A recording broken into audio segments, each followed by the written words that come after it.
नमस्कार सर्व डोंबिवलीकरांना, जय महाराष्ट्र। आज दिनांक 20 रोजी आपण सगळ्यांनी मोठ्या संख्येने मतदान केलं। डोंबिवलीमध्ये ऐतिहासिक मतदान जवळजवळ 56% मतदान झालेलं आहे।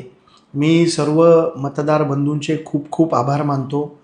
मी सर्व पोलीस यंत्रणा, त्याचबरोबर सर्व शासकीय यंत्रणा ज्यांनी या मतदानाच्या दिवशी अतोनात मेहनत केली आहे, मी सर्वांचे खूप खूप आभार मानतो। पोलिसांचे देखील मी खूप खूप आभार मानतो। त्याचबरोबर माझे सर्व कार्यकर्ते, माझे सर्व मित्रपरिवार आणि माझ्या परिवारातले सर्व लोक ज्यांनी आज या इलेक्शनसाठी गेल्या 3 महिन्यापासून प्रचंड मेहनत घेतली, त्या सर्वांचे मी खूप खूप आभार मानतो।